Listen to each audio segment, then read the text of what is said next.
hey, your shipping on this is ridiculous. Okay. Like, what do you want? Just really neat. Hey, Pete. Do they ever really fix things? I have no idea what this is. What do I care?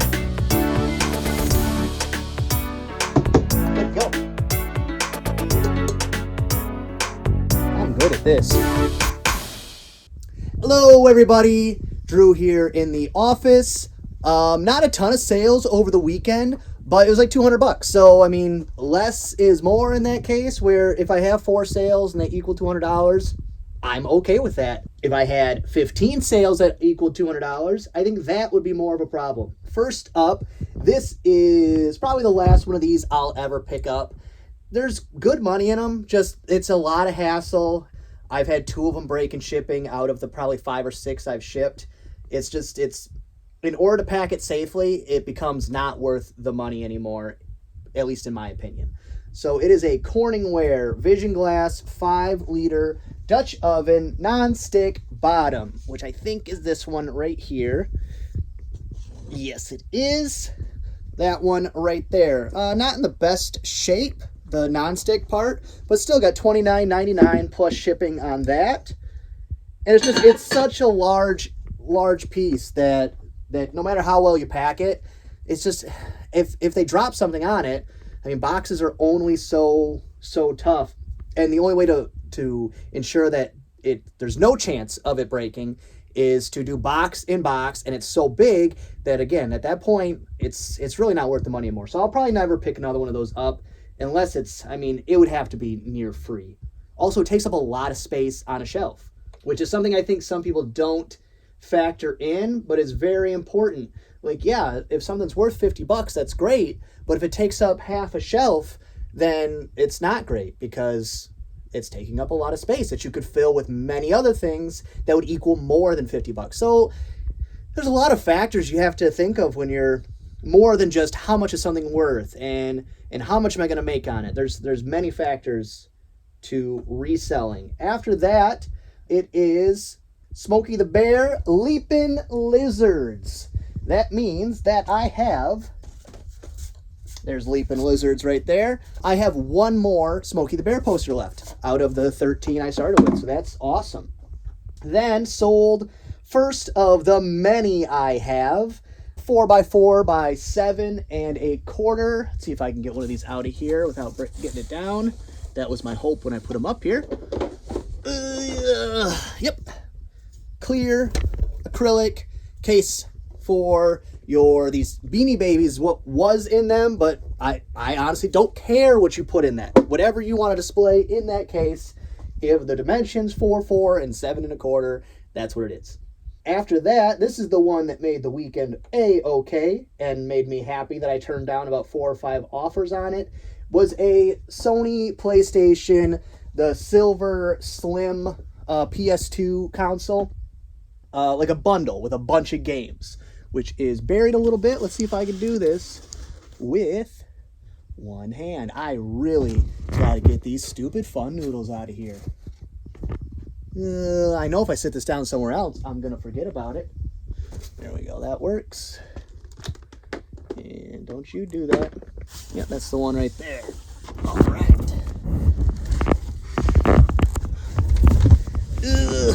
Close up.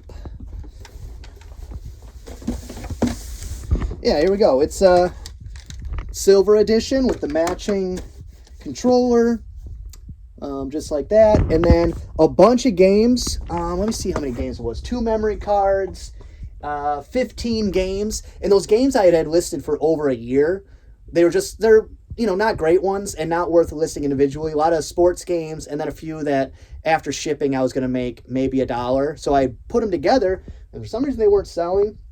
But then you pull them out, you bundle them with a system, and it looks really good. So that one right there, $134.99 plus shipping. And that's all the sales for today. I'll get these packed up. and then out into, again, the terrible frozen tundra. Let me see if we can... I haven't left all weekend, so let's see if you can take a peek of what I have to look forward to get this. Oh, see my wonderful garage door insulation. Poke my head out there. See that thing that looks like a snow pile? That is my car. So maybe the kids actually had no school today for some stupid reason. I have no idea. Maybe I can get them to go do it, but then they'll just scratch my car. They're too little. They're useless. I love them, but they're useless. Let me get back to work and get some stuff packed up. All right, so I had somebody message me about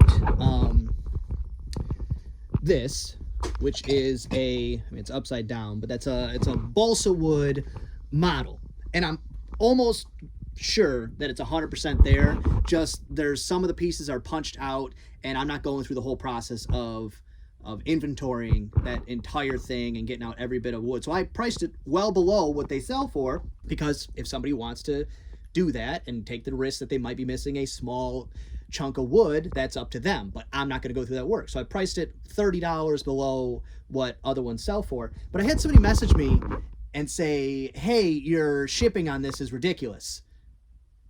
Okay. Like, what do you want? And it's not the first time. I get these messages all the time. I think the problem is one, Amazon, where everything is free shipping, but the price is baked into the cost. Two, it's that people don't do this for a living and they have no idea what it takes to get a fragile thing like a balsa wood 1970 something model to them safely in the current shipping situation there is. It's not really a situation, it's just shipping companies have their desire to actually get packages to people safely. They've figured out does not fall on them, it falls on the people shipping it. So they don't have to care if their carriers aren't taking care of your stuff. So I have to care and make sure that I can pack it well, which costs more money. It becomes bigger. And the reason that fits in with what I'm talking about today is how I was saying it's already mostly packed up, but this big Dutch oven, which let me show you the one I grabbed. This one, that was not the right one. That was I had two of them listed, and luckily I caught it. This is the one I was supposed to grab. Same exact thing, just the non-stick bottom was less damaged than this one. But you can see I have 2 layers of small bubble wrap like this, including an additional layer on the lid, which you turn upside down so the handle's not sticking up. The interior filled with packing paper. Then 2 layers of big bubble wrap like this one. Then an additional 2 layers on the handles, and that's before it even goes into a box that I have to put packing paper in, and then possibly even put that box into another box. So when people mess me things like this, which is weekly, I wouldn't say daily, but weekly for sure, hey, I would buy this, but the shipping seems very high, then don't buy it. I don't care. Because the person that does buy it is going to appreciate the fact that it got to them in one piece. And even when I try my best, like even this right here, which I will, again, package even better than this with more packing paper, I still give it, an 80% chance of making it there without getting broke. Because unless I pack this up completely, then take that box and then put that into a box and pack around that box, that'd be the only way to guarantee it got there. But then the shipping on this would be like $50, which they already paid $28.25 in shipping. So I don't know, maybe I'm just venting, I guess. This isn't like a PSA. This isn't like, hey, don't be mean to your eBay sellers type of thing. Just maybe in general, when you don't know what you're talking about, shut your mouth, because what are you doing?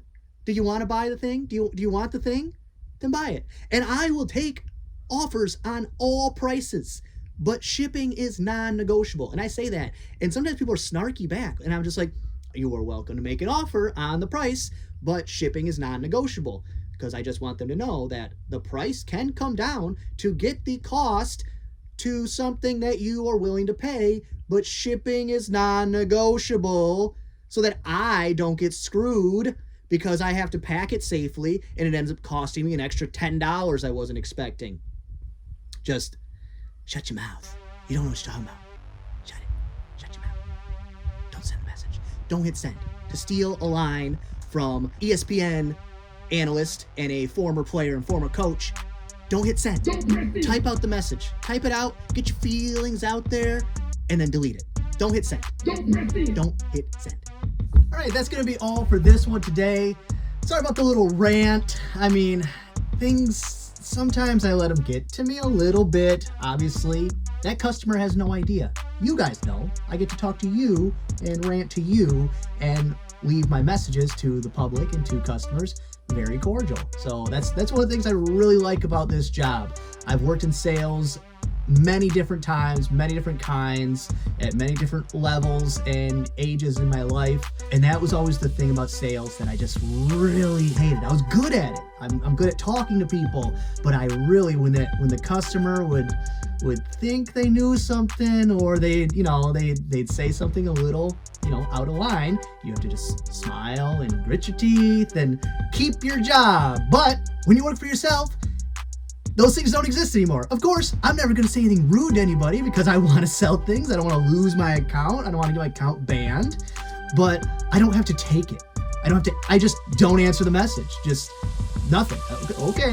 This beautiful custom box, this is what you're paying for. You're paying for someone who knows what they're doing and cares that it gets to you. But that's going to be all for this one. I hope you liked it. If you did, give it a thumbs up. If you didn't, go ahead and give it a thumbs down. Leave me any questions or comments in the comments, and be good to each other.